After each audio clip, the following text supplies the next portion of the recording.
பட்டினத்து சுவாமிகள் அவர் மிகப்பெரிய மகான். அந்த மகானானவர் என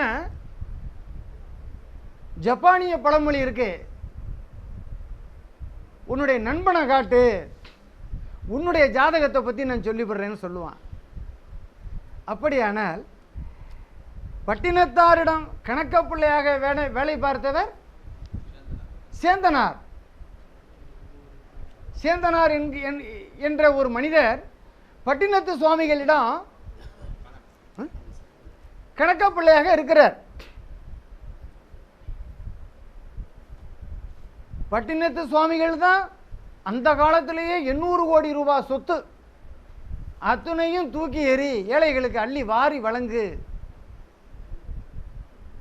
அப்படின்ட்டு அவர் தூக்கி எறிஞ்சிடறார். அதே பட்டினத்து சுவாமிகள் இறைவனை நம்ம ராமலிங்க சுவாமிகள் மாதிரி வழங்கல, அவரை இறைவனை காண்பதற்கு ஆசைப்படுகிறார். காண வேண்டும் என்று நான் காத்திருந்தேனே, காதற்ற ஊசியும் வாராதுகான் கடைவழிக்கே. அந்த ஒரு சொல்லுதான் இறைவனை காண வேண்டும் என்று காத்து கொண்டிருந்தார் பட்டினத்து சுவாமிகள். பத்திரகிரியார் நான் அந்த தெய்வமாகவே நான் மாறணும் அப்படின்னு ஒரு பிரஞை அவருக்கு. அப்போ ஒரு சர்ச்சை ஏற்படுது. இவருடைய எச்சலை உண்ட நாய் ஒரு இளவரசியாக பிறந்து பத்திரகிரியாரை கல்யாணம் பண்ணிக்கிறேன்னு வருது. அப்போ பிரச்சனை ஏற்படுது. அந்த நேரத்தில் அவர்கள் பட்டினத்து சுவாமிகளிடம் சொல்கிறாரு. உடனே அவர் என்ன பண்ணுறார், மருந்தீஸ்வரரிடம் போய் எல்லாம் முறையிடுவோம் வாருங்கள் அப்படின்னு அழைச்சிட்டு போகிறார். இப்படி போய் கொண்டு இருக்கும் பொழுது பத்திரகிரியார் கேட்குறார், அரச பதவிகளெல்லாம் திறந்து எல்லாவற்றையும் திறந்து திருவோடு உள்பட திறந்த எனக்கா சோதனை என்று தன்னை தானறிந்து தன் நிலையை உள்வாங்கி அவர் அந்த அருள் ஞான வெதுப்புதலை ஏற்படுத்துகின்றார். ஞான வெதுப்புகள் அதாவது ஒரு பொருளை நெருப்பில் போட்டு வெதுப்புடா அப்படி சொல்கிறோம்ல, அந்த வெதுப்புதல் ஞான வெதுப்புதலை ஏற்படுத்தி கொண்டு அவர் அந்த கோயிலுக்குள்ள உள்ள போகும் பொழுதே அந்த அவர் உள் இருக்க அந்த சிற்றணுவானது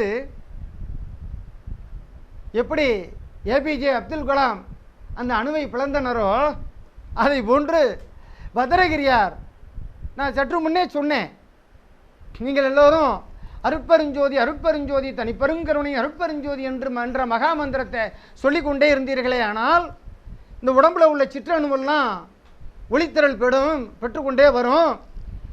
அது ஒரு சில காலம் வந்த உடனே உடம்புகளில் சில மாற்றங்கள் ஏற்படும். பிறகு அந்த ஆன்மா என்னும் சிற்றணுவானது அதை பிளப்பதற்கான, அதை பேரொளியாக்குவதற்கான பேரருள், பெரிய அறிவு, பேரறிவு, வல்லப அறிவு, வல்லப சித்தி, வல்லப சக்தி இவைகள் அனைத்தும் வந்து சேரும். அந்த மாதிரி வந்து சேர்ந்த உடனேயே அந்த ஆன்மாவானது அப்படியே தன்னுள் இருந்து அப்படியே அந்த 1008 கமல இதழ்கள் மலர்க்குது அல்லவா, ராமலிங்க பெருமான் சொல்றார் இல்லையா, அது போன்று மலர ஏற்படும். அந்த மலர்ச்சி ஏற்பட்டு உடனே அவர் உடல் அப்படியே ஒரு ஜோதியாக பிளம்பாக ஏற்பட்டு மறைந்து உள்ளே போயிடுறார். அதை கண்டு பட்டினத்து சுவாமிகள் வருத்தப்படுறார். புது ஞானின்னு சொல்லி உனக்கு அவர் மீது இவ்வளவு கருணை வந்துடுச்சோ, நான் அந்த அளவுக்கு பக்குவப்படலையோ என்று காதற்றவோசையும் வாராதுகான் என்றேன் கருத்தோடு கருத்தோடு மெய் தந்த உனது மெய்யானது பொய்யாகுமோ என்று சொல்லு பாடுவார். கருத்தோடு மெய் தந்த உனது மெய்யருள் பொய்யாகுமோ என்று பாடுகிறார். அப்போ எந்த அளவுக்கு மனம் வருந்தது, தன்னுடைய சீடன் முன்னாடி போயிட்டானே, அவன் இத்தனைக்கும் குடும்பத்தில் இருந்தவன், நம்மளும் குடும்பத்தில் இருந்தவன் தான், அவன் முன்னாடி போயிட்டானே, நாம் இன்னும் போகலையே, என்ன செய்வேன் என்று. அப்போ இந்த பூவோடு இந்த பட்டினத்தார் என்னும் நாகலிங்க பூவோடு சேர்ந்த அந்த சேந்தனார் என்னும் செருக்கற்ற மனிதர் இவரிடம் கணக்க பிள்ளையாக இருந்து கொண்டிருக்கின்றார். அவர் இதெல்லாம் பார்த்து கொண்டு சேருவாருடன் சேரு கூடுவாருடன் கூடு என்ற பொற்பதிக்கு ஆளாகி அவரையே பின்பற்றி கொண்டு வாழ்ந்து கொண்டிருக்கின்றார். உடனே பட்டினத்து சுவாமிகள் தன்னை மண்மறைவு செய்து கொண்டதாக சில சொற்பொழிவாளர்கள் சொல்லுகிறார்கள். அது தவறு. மண்மறைவு என்றால் இறந்த பிறகு மண்ணில் வைத்து மறைக்கப்படுவதுக்கு பெயர்தான் மண்மறைவு, புதைக்கப்படுவது. அது மண்மறைவு அல்ல. அவர் தன் தேகம் சூட்சும தேகத்தில் தன்னுடைய தேகத்தை மாற்றிக்கொண்டார். தன்னுடைய தேகத்தை உடலை சூட்சும உடல் பிரணவ உடலாக மாற்றிக்கொண்டார். அப்போ பிரணவ உடலாக மாற்றிக்கொண்டவருக்கு ஞான உடலாக மாற்றுவதற்கு அவருக்கு காலம் பத்தலை. ராமலிங்க பெருமான் ஸ்தூல உடல், சூட்சும உடல், பிரணவ உடல், ஞான உடல், அதற்கு அப்புறம் இன்னொரு உடல் இருக்கு, அமுத உடல். அப்படியானவர். வணக்கம். ஆனால் இந்த பெருமானானவர் அதற்கு காலம் எப்படி கணியவில்லையோ, இவர்கள்தான் பரிந்து உள் உணர்ந்து அதை வைத்து கொள்ளவில்லையோ, அதை அறிவதற்கில்லை. அறிந்தாலும் அதை சொல்வதற்கு முடியாது. பாம்பு தான் பாம்பின் கால் அறியும். அதனால பட்டினத்து சுவாமிகள் தன் உடலை அவர் பிரணவ தேகமாக மாற்றிக்கொண்டு உள்ளார். சரி, அது நிற்க பிறகு சேந்தனார், இந்த சேந்தனார் அவர்கிட்ட கணக்க பிள்ளையா இருந்தவர் தான். சேந்தனார் ஒரு நாள் அவர் தன்னுடைய குருவான, தன்னுடைய முதலாளியான, தன்னுடைய எஜமானான பட்டினத்து சுவாமிகள் நம்மை விட்டு பிரிந்தனரே என்று மனம் நொந்து வாடி போய், வாடிய பயிரை கண்ட போதெல்லாம் வாடினேன் என்று நம்ம ஐயா சொன்னது போல அந்த மன வெதும்பலில் அவர் வாழ்ந்து கொண்டிருக்கிறார் சிதம்பரத்தில். அப்படி ஒரு கால் வாழ்ந்து கொண்டிருக்கையில் அவர் தன்னுடைய குருவை எண்ணி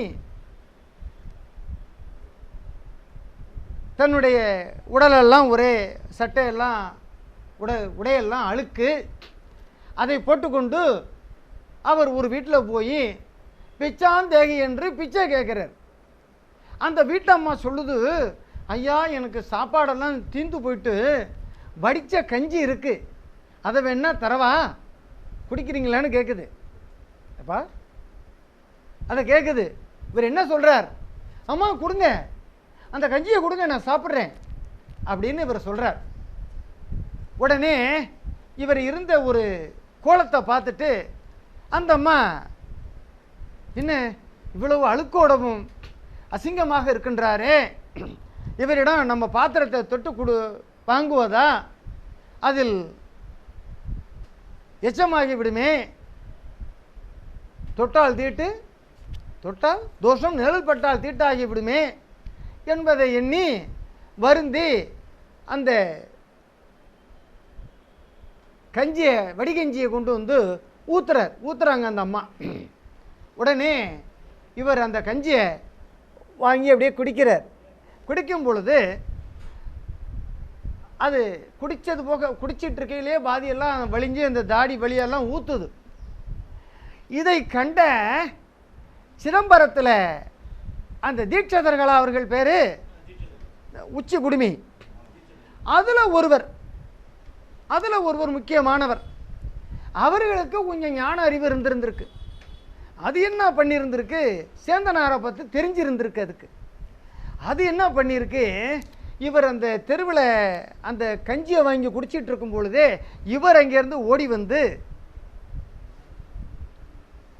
இதை ஊற்றிக்கிட்டு இருக்கிற கஞ்சியை, அடியில் உள்ள கஞ்சியை இவர் வாங்கி குடிச்சிருக்கார். யார்? சிதம்பரம் நடராஜர் கோயிலில் தீட்சதராக இருக்கக்கூடிய அந்த பூசகர்.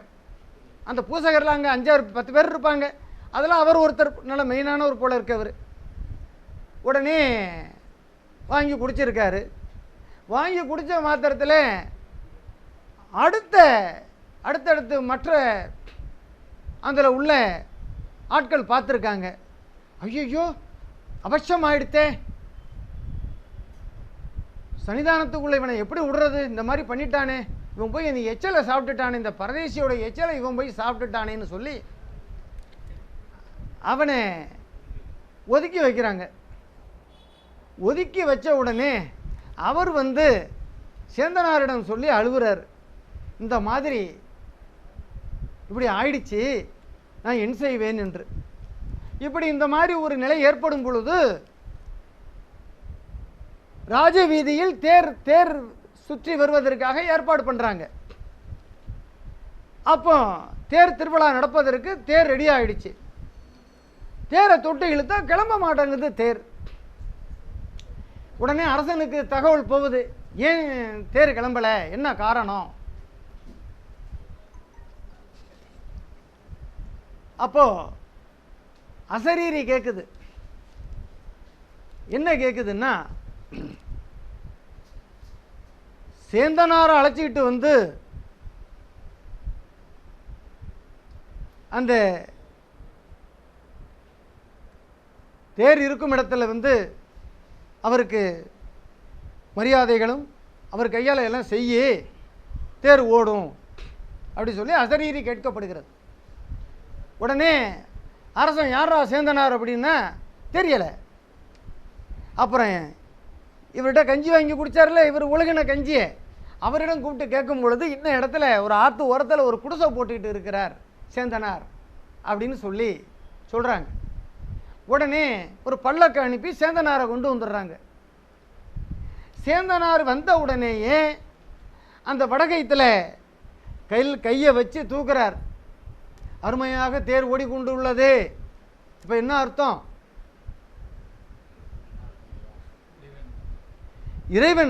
இறைவனை யார் ஒருவன் மனசார பூஜிக்கின்றானோ அந்த மனிதனை நல்லோர் மனதை நடுங்கச் செய்தேனோ, நாட்டாட்டில் கையை நழுவ விட்டேனோ, கோள்வள சொல்லி குடிகெடுத்தேனோ, தர்மம் பாராது தண்டம் செய்தேனோ, என்ன பாவம் செய்தேனோ, நான் என்ன பாவம் செய்தேனோ.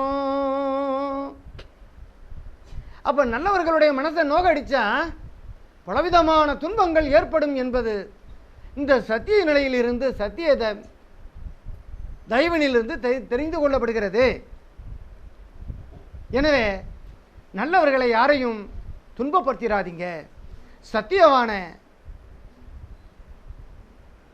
துயரத்துக்கு ஆளாக்கிறாதீங்க. ஐயா சொல்வார், பெரியோர் பாட்டில் பிழை சொன்னேனோ.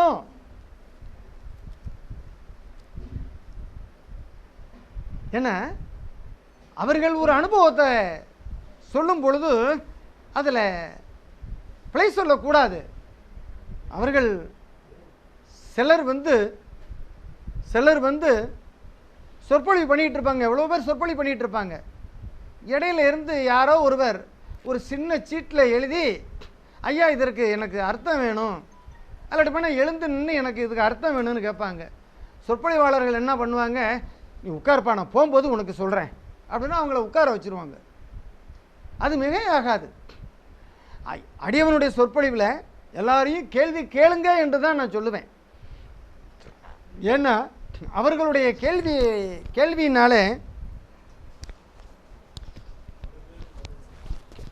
அவர்களுடைய கேள்வியினால பலருக்கு கேள்வி ஞானம் ஏற்படும். பலருடைய மனசுக்குள்ளே இருக்கக்கூடிய கேள்விகளுக்கு இவர் சொல்லக்கூடியது பதிலாக அமையும். அப்படியெல்லாம் இருக்கும் பொழுது சரி உட்காரு அப்படின்னு சொல்லக்கூடாது. அவர்களுடைய கேள்வியை நாமளும் அதை ஏற்படுத்தி கொண்டுமே ஆனால் அதற்கு விரிவான விடைகள் சொல்லும் பொழுது எல்லா நன்மைகளும் எல்லோருக்கும் கிடைக்கப்பெறும். அடுத்து சொல்லுங்க.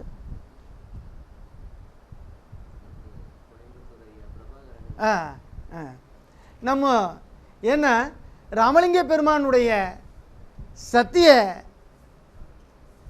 நிலைதனை தயவெனில் தந்தனை சத்திய அருள். ராமலிங்க பெருமான் சத்திய ஞான தீபம், சத்திய ஞான சபை, சத்திய ஞான சித்தி வளாகம், சத்திய தர்மசாலை, இப்படி தான் எல்லாம் சத்தியம் சத்தியம் சத்தியம். எனவே அத்தகை வழுத்தும் அருட்பரிஞ்சோதின்ட்டார். அதுபோன்று நம்ம பிரபாகரன் ஐயா சத்தை இங்கே வர சொல்லணும். ஐயா பிரபாகரன் ஐயா என்ன பண்ணார், அவர்கள் அப்படி சுற்றி வாங்கப்பா, அப்படி சுற்றி வாங்க. இந்த பிரபாகரன் ஐயா அவருடைய தங்க, நீங்கள் அப்படி செத்த நில்லுங்க, நான் கூப்பிடும் பொழுது மட்டும் நீங்கள் இருப்பா. இந்த பிரபாகரன் ஐயா அவருடைய தங்க ஒரு வீடு கட்டி, பெரிய வீடு ஒன்று கட்டியிருந்தாங்க. அந்த வீட்டை வாடகைக்கு விட்டுருந்துருக்காங்க. அந்த வீட்டில் குடியிருந்தவன் விடமாட்டேங்கிறான். கோர்ட்டில் தீர்ப்பாச்சு, அப்படியும் போகலாவன். இவர்கள் துன்பப்படுறாங்க. என்ன செய்வது, வீட்டை விட்டு போக மாட்டேங்கிறானே, கோர்ட்டில் போட்டும் சரியாகவில்லையே, என்ன செய்வது, அடித்தடி செய்து விரட்டுவதா என்று அவர்களெல்லாம் சன்மார்க்கத்தில் வந்ததுனால மன சங்கடப்படுறாங்க. இவர்களுடைய உண்மையை சொல்லலாம் அல்லவா, இவர்களுடைய மைத்துனர் அந்த தங்கையோட கணவர் அது அசைவம் சாப்பிடக்கூடிய பிள்ளை அது. அதனால் அது இந்த ரூட்டுக்கு வர்றதில்லை. இந்த அம்மா தன்னுடைய அண்ணன் வழியில் இருக்காங்க. அப்போது அவர்கள் எங்கேயோ ஒரு இடத்துக்கு வந்திருந்தவங்க என்கிட்ட பேசுகிறாங்க. இவர் தான் ஃபோனை போட்டு பேச வச்சுருக்காங்க. ஃபோனை போட்டு பேசின உடனே என்ன நடந்துச்சுன்னு கேட்குறேன். இந்த இடத்துல வாடகைக்கு வச்சுருந்தேன், என் வீட்டை காலி பண்ணலை, நான் என்ன செய்வது அப்படின்னு சொல்லி அந்த அம்மா கண்ணீர் மல்க சொல்லுகிறார்கள், இவருடைய தங்கை. அப்புறம் பெருமானுடைய இந்த அருட்பெரும் சொற்களை சொல்லி, கவலைப்படாதீங்க, விரைவில் உங்களுக்கு சீக்கிரம் அந்த வீடு காலி ஆகிடும், நன்மை கிடைக்கும். அப்போ இவங்க தஞ்சாவூர் வந்திருக்காங்க. ஆனால் இவர் மட்டும்தான் என் வீட்டுக்கு வந்திருக்காரு. இந்த அம்மா வேறு ஒரு இடத்துல இருக்காங்க. இவர் ஐயா போனை போட்டு தங்கை என்கிட்ட பேச சொல்கிறார். அப்போ சொன்னேன், போன உடனே வெற்றி கிடைக்கும், கவலைப்பட வேண்டாம், இது பெருமானுடைய ஆணை என்று சொல்லப்பட்டது. ஆனால் இவர்கள் எல்லாமே கிளம்பி காரில் எடுத்துகிட்டு எல்லாம் கோயம்புத்தூர் போய் சேர்ந்துட்டாங்க. போய் சேர்ந்துட்டு சாதாரணமாக அந்த வீட்டை போய் பார்ப்போன்னு போயிருக்காங்க. அவன் ஏகப்பட்டிய பயில்வான் எல்லாத்தையும் காலி பண்ணிட்டு அப்படியே வீட்டை திறந்து போட்டு ஒடியோ போயிருந்திருக்கான். இதுக்கு என்ன சொல்கிறீங்க? இங்கே வாங்க, அமருங்க, நின்னுங்க. இது உண்மையா பொய்யாப்பா, அதை சொல்லுங்கப்பா. உண்மைதாங்க. இவர் தான் அந்த பிரபாகரன் ஐயா என்பவர். இது சொன்னது உண்மையா பொய்யா என்று அவரே சொல்லட்டும். நன்றி, நீங்கள் வரலாம். இது போல ஆயிரம் சத்திய உண்மைகள். அதாவது நீங்கள் சாதாரணமாக சும்மா நானும் அருட்பெருஞ்சோதியை கும்பிடுறேன், நானும் சன்மார்க்கத்தில் இருக்கேன், நானும் சைவமாக இருக்கேன், புறத்தில் தான் சொல்லுவாங்க, படிக்கிறது ராமாயணம், இடிக்கிறது ராமர் கோயிலும்பா. அது மாதிரி சன்மார்க்கத்தில் இருக்கிறது பல உயிர்களை கொன்று ஏதாவது பண்ணுறது, அல்லாவிடில் பல உயிர்களை கொள்றவனுக்கு உதவி செய்வது. அதுபோல் அது மாதிரி செய்து பாவத்தை வரவழைச்சிக்கிறது. என்ன அதுபோல் அடுத்து அந்த மாதிரி இது போல் யார் ஒருவர் ராமலிங்க பெருமானுடைய வழிபாட்டில், அவருடைய இயற்கை அனுபவத்தில், அவருடைய அருளில், அவருடைய அருட்பெருஞ்சோதி அருட்பெருஞ்சோதி தனிப்பெருங்கருணை அருட்பெருஞ்சோதி என்கிற மகா மந்திரத்தை யார் ஒருவர் இடையராது தைலதாரை போன்று தானும் தன் மனமும் தன் ஊனும் தன் உயிரும் எப்படி சொல்லப்படுகிறதோ, காண்பார் காணுமிடம், சொல்லுவார் சொல்லுமிடம், கேட்பார் கேட்குமிடம், பார்ப்பார் பார்க்குமிடம், உண்பார் உண்ணுமிடம் ஐயா சொல்லியிருக்காங்க. எப்படி எப்படி யார் யாருக்கு எப்படி எப்படி காட்டணுமோ அவ்விதம் காட்டிக் கொண்டிருக்கின்றார்கள் ராமலிங்க பெருமான். ஏன்னா உயிரோடு உள்ள எம்பெருமான் என்ன உயிரற்ற சிலை, ஒரு நீட்ட கல், ஒரு 10 அடி 20 அடி ஒரு கல்லை கொண்டு வர்றான். இந்த கல் எங்கேருந்து கொண்டு வந்தேன்னா நர்மதை ஆற்றங்கரையிலேருந்து கொண்டு வந்தேங்கிறான். அந்த கல்லை 2ஆக உடைக்கிறான், ஒரு சிலையை செய்து மூலஸ்தானத்தில் கோயிலுக்குள்ளே கொண்டு வச்சிடுறான். பாதி கல்லை உடைக்கிறான், அந்த கோயிலில் படியாக போட்டுடுறான். பாதி கல்லை மிதிக்கிறான், பாதி கல்லை மதிக்கிறான். அப்போ நாதனூல் இருக்கையில் நட்ட கல்லும் பேசுமோ, சுட்ட சட்டி சட்டுவும் அறியுமோ? அறியாது. எனவே சபையென துள்மென தான் அமர்ந்து எமக்கே அபயம் அளித்ததோர் அருட்பெருஞ்சோதி. சபையே நாம தான். அப்போ ஆழ்மனம் உள்மனம் தான் சபையென துள்மனம். உள்மனத்தில் சபையென துள்மென தான் அமர்ந்து அருட்பெருஞ்சோதி ஒளியே தானே அமர்ந்து எனக்கு அபயம் அளித்ததோர் அருட்பெருஞ்சோதி அப்படிங்கிறார். அப்போது எல்லாவற்றிற்குமே அருட்பெருஞ்சோதி அபயம் அப்படின்னு எந்த கதை நீங்கள் மனப்பூர்வமாக பரிந்து உணர்ந்து அந்த கதை செய்கிறீங்களோ அது சத்தியமாய் நிறைவேறும். இது என்னுடைய இது சொற்பொழிவு என்பது அல்ல, இது சத்து விசாரம். இது பெருமானுடைய பெரும் செயல்கள் கொண்டவர்களும் பெரும் செயல்களில் ஈடுபடுபவர்களும் பேரவர்களை பெற விரும்புபவர்களும் அங்கே பரிந்து உணர்ந்து தானே தானாகி தன்னுள் அருட்பெருஞ்சோதியை கண்டவரும். அதுதான் ஐயா பாடுவார், என்னப்பன் ஆனான் என்று உதூது சங்கே என்னுள்ள அமர்ந்தான் என்று உதூது சங்கே நானவன் ஆனேன் என்று உதூது சங்கே அப்படின்னு சொல்லி பெருமான் பாடுவார். தன்னுள்ள தான் கொண்டு வரணும், எல்லாமே தன் உடலில் கொண்டு வரணும்.